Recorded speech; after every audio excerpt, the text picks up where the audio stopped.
Welcome, everyone. Really glad you're here with us today. So the thing about workplace safety is the people closest to the risks are the workers themselves. But what they actually experience, what they worry about, what they don't quite trust, and all that stuff that doesn't make it into the leadership dashboards or the safety reports. And that's the gap we're here to talk about today. EcoOnline's 2026 Workplace Safety Report is built on responses from more than 5,900 workers across North America, the UK and Ireland, and the Nordics. And we wanted to understand how workplace safety is actually seen and experienced by the people expected to follow the processes, use the tools, and make safe decisions every single day. Now, most organizations have programs in place, policies, training, reporting routes, technology.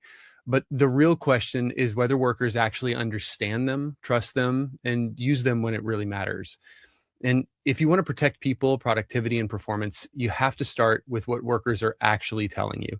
So today I'm joined by leading solutions consultants from EcoOnline, Daryl McCloskey and Billy Pappas. And we're going to unpack the top 5 biggest insights from the report and what the data is telling us about whether organizations might need to take a harder look at their safety strategies in 2026. So let's start with our first insight. And that talks about safety as a performance driver. Workers see safety as directly connected to business performance, with 91% of workers across the globe saying a safer workplace makes them more productive. That maps closely to 76% saying safety impacts their choice of employer, and 77% would consider even leaving a position due to unsafe conditions. So let's go to you first, Daryl. I have this first question for you. Safety has historically been seen as getting in the way of work, a blocker instead of a driver. So why do you think this perspective is shifting, and how does safety help worker and business productivity, would you say? I see the perception shifting because organizations are really finally connecting safety data with operational performance data. And historically, safety was always compliance led. The paperwork, the audits, the corrective actions. Today, businesses are starting to see a safer operations being reduced friction across those organizations, because when workers feel physically and psychologically safer, you will always see lower absentees, fewer interruptions, better retention, higher engagement with your workers, and definitely fewer operational delays. And safety is now being treated as an operational excellence matrix rather than just being a compliance overhead. That was just a tick box. And this is now especially true in sectors facing those labor shortages. And workers are increasingly choosing employers based on that trust, well-being, and that visible investment in that new safety culture. And safety has become a big part for that employer's value proposition going forward as well. And one of the great things we've had with some of our EHS customers is a manufacturer customer was really struggling with repeated near misses. One of the ones I can remember was around the forklift traffic in the warehouse. And the issue wasn't a catastrophic incident. It was just constant operational disruptions. And workers avoided certain areas. Supervisors spent hours investigating these events, and the morale was dropping. But they used our software to help bring workers to report more hazards digitally in real time. Those supervisors would see the trending hotspots in those locations, and those corrective actions were automated and tracked. So the leadership dashboards you're talking about in the beginning, Todd, they really exposed those reoccurring behavioral habits. And within months, like, those near misses would reduce significantly. Warehouse flow improved, and the shift delays would drop, and workers started proactively contributed improvements instead of just avoiding the issue, which was the biggest thing. So one unexpected outcome was that collaboration between operation and safety teams really improved significantly, because both teams were now looking at the same operational data. And the customer's operations director really surprised it perfectly. And I'm trying to remember it correctly, but it was they thought that safety slowed production down. They actually slowed production down because it was non-managed risk as well. And that mindset shift is happening globally as well. So not going one specific region. It's in every global customer we speak to. That's fantastic. I mean, it makes sense. It makes sense. If you feel like you're safe, you're more likely to work harder. You're more likely to be more productive. I mean, that makes perfect sense. And then moving on to insight number 4. So here, let's go to you, Billy. I have a question for you. So more people today are lone workers than you might think, and it adds extra danger. 32% have experienced an accident while working alone in 2025, and only 56% of those lone workers feel like their employer is taking it seriously. So Billy, my question to you is, with this higher than expected amount of lone workers in the workforce, combined with the accident percentage and lack of confidence, does this show that employers aren't taking lone working seriously enough, or are you starting to see a shift? Yeah, absolutely. And so, I would probably say that both are true. It may seem a little bit of a cop out, but I'll kind of explain a little bit more in my response. And lone workers were really historically overlooked, mostly seen as business as usual, despite the real exposure across roles like engineers, social workers, and inspectors. And what's really changed is the awareness, right? Risk today is now understood as delayed response, poor communication, low worker confidence, which is also amplified by our hybrid and mobile workforces. And I'll share an anecdote because at EcoOnline, we really love sharing stories, right? So after an employee fall really exposed gaps in a company, mostly for manual check-ins and slow escalation, a housing association implemented automated check-ins, SOS alerts, and location tracking. And soon after they implemented these items, when a medical emergency was triggered, an automatic alert and rapid response followed, really encouraging that safety and follow-up. So the key outcome wasn't just necessarily the faster response, but it was also the confidence that the staff really felt supported and understood. Again, that makes perfect sense, and it's awesome that we have the data here to correlate that. That, if you think about it, that's what you would expect. So I think that the insight here is that what we think we should expect, we're actually seeing. So yeah, great response there. Moving on to insight number 3. So globally, 49% of workers say they or a relative have been affected by a workplace accident or illness. That's ridiculous. When looking at different regions, this is pretty steady year on year. So that's the other crazy part, that hasn't changed very much, except in the UK, where it's decreased 6% from 45 to 39%. Of those that said yes, 57% say they were related to stress. So my question, let's go back to you, Daryl, for this question. So why do you think that stress is such a high factor for so many of these cases? And how are customers attacking it? Are they attacking it?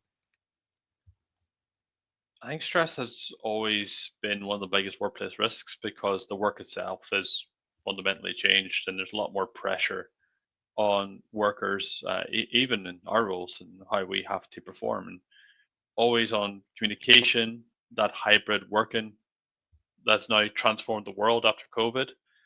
You have to have leaner teams, operational uncertainty in some areas as well, and the rising workloads, and that just creates emotional fatigue after all these disruptions, and it does build, and that stress is what develops after all that as well. And many workplace incidents now have stress somewhere in that causal chain, and you have to think about fatigue, distraction that causes poor decision making.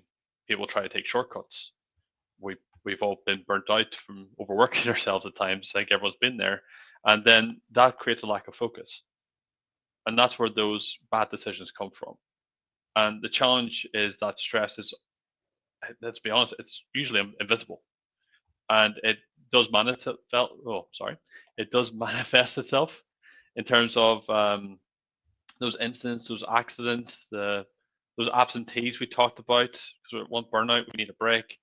It creates conflict because we get stress from that. We reduce that productivity, and the turnover comes from organizations as well. So forward-thinking organizations are now treating psychological risk the same way with physical hazards, and they're starting to report that. And by looking at those kind of absentees and incidents, we can actually see where they're coming from. And like a utilities customer noticed these incident rates were climbing despite having strong physical safety controls. And investigations keep identifying just as human error. But leadership realized it was a little bit too simplistic in that one. And when they're using some of our products, they've added well-being and fatigue indicators into that incident reporting. So employees could, without putting their name forward, report different stress trends in there as well. And managers could track those workload hotspots across the teams the same way they do a normal incident. What you're thinking about those different factors. And then we even included ESG reporting to help leadership quantify well-being metrics alongside operational KPIs as well.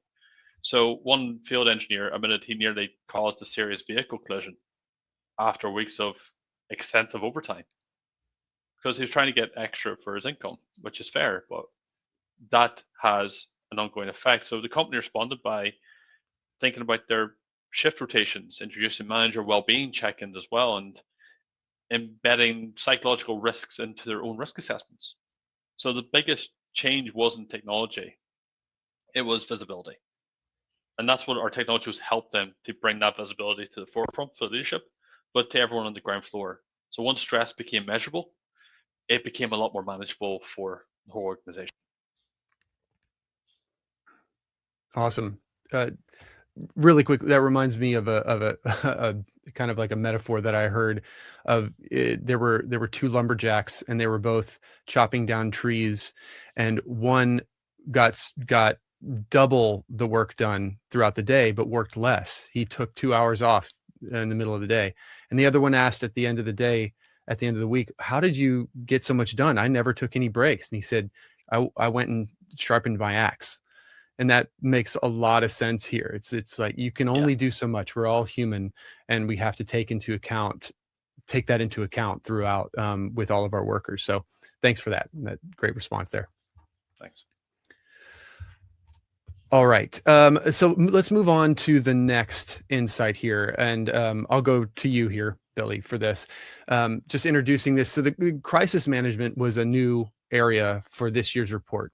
And when we asked these workers about risks to business continuity, answers from all the surveyed regions show there are a lot of threats to prepare for. But 31% say their company has a crisis plan and they understand it well. Just 31%. So do enough companies, Billy, have a crisis plan? And if they do have one, what are some of the gaps to properly communicating and activating that plan across their workforce? For sure. And as your resident emergency manager, I'm very excited to answer this question on this.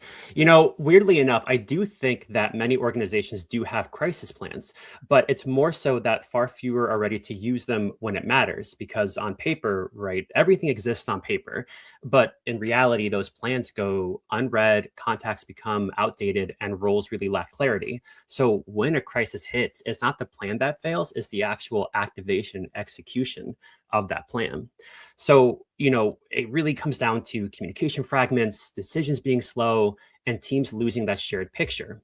And that's why we see a lot of organizations are now shifting to that uncomplicated operational software tools that people can use instantly under pressure. And so, again, I'll share an anecdote, as that is the nature here at EcoOnline. We had a logistics company that had a ransomware incident. And despite having documented plans, the teams really relied on these outdated numbers, this duplicated work, and lacked real-time visibility. So after implementing D4H's uncomplicated platform, which is a phenomenal add to EcoOnline, I think it's a pretty nifty software, not biased, the response became clear and coordinated. The roles were accessible, tasks were centralized, and updates were shared in real time. So when other incidents followed in the future, the company was able to activate in minutes minutes, and were able to coordinate efficient site closures and manage the recovery live time.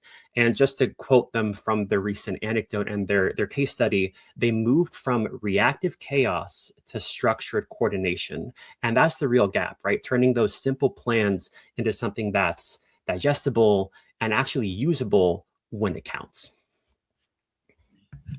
Having a plan and understanding how to execute it, not being overwhelmed in the moment. Yeah, makes perfect sense. And yes, you are the expert there for sure. Love D4H and that product. It's pretty amazing. Awesome. Thank you so much for that. So moving on to our number one insight here, our last one. So, and this is for either both of you guys. So we're seeing a growing desire in workers for digital solutions, right, to help improve their safety.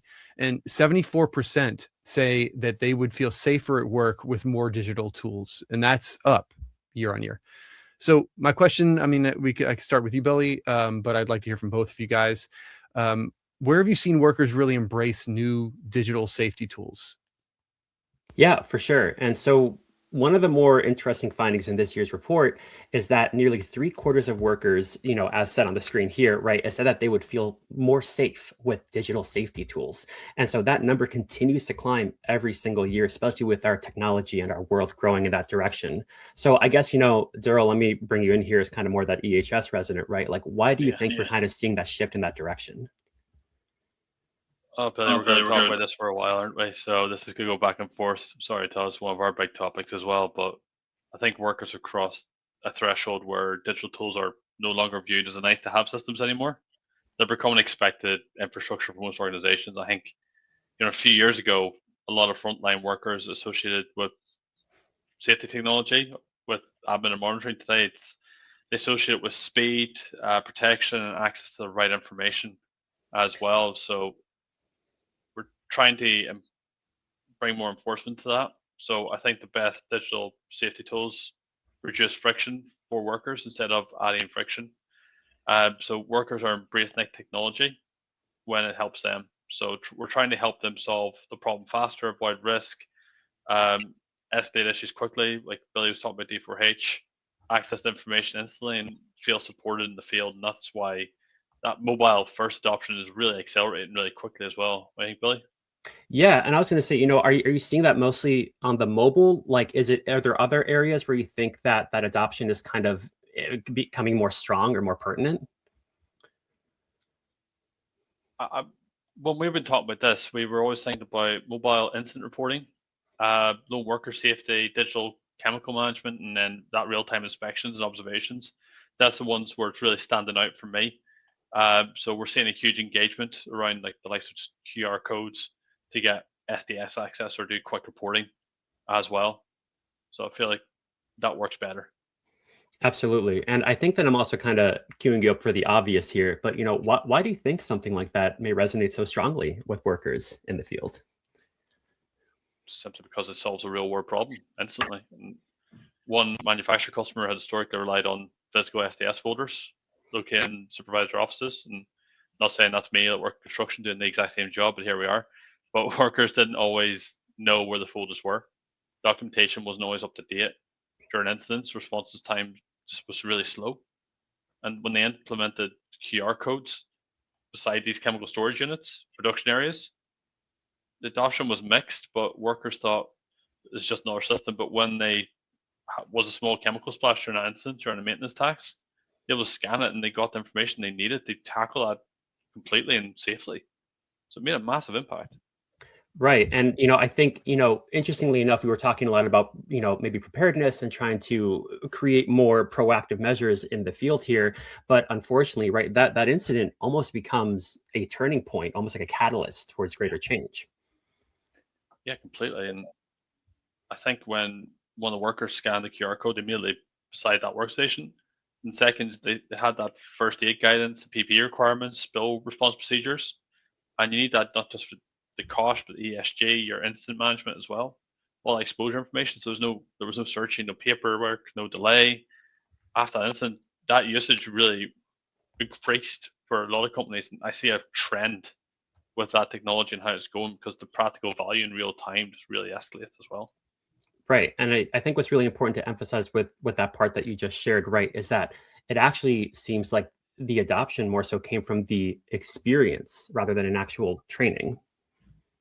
Yeah, that's exactly right. Because reality is front workers don't adopt technology because leadership always say they should. And we can implement training incentives, but they adopt it because it makes the work easier, makes yourself safer, it saves time, and removes that uncertainty. And that's why usability that's why usability matters so much to these guys, because the guys and girls on the ground floor, when they do that, we're talking about this all the way through. Makes them feel safer, or makes them feel like they can do the work without any restrictions. That's the biggest part. For sure. And, it's interesting because there are always going to be so many systemic issues and so many problems. We're trying to make change incrementally by trying to move digitally in the right direction. But, based off of those points about making the work easier and safer and trying to, increase usability, do you think there's also a reason why organizations still struggle, even if there might be some sort of implementation of that degree? I'd say yes, because this is where digital transformation can go wrong. Some organizations try to digitize every safety process at the same time. And suddenly workers are dealing with long inspection forms, complicated permit workflows, multiple mobile apps, which gets too complicated, and duplicated data entry. And it's just excessive.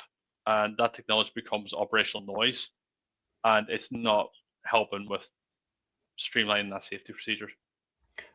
Gotcha. And so do you think that, and I feel like I'm asking you a lot of questions, but mostly because I think, Go for it. you know EHS more than I know EHS here, but, do you think improving safety, does it create fatigue as kind of like an alternative in some way?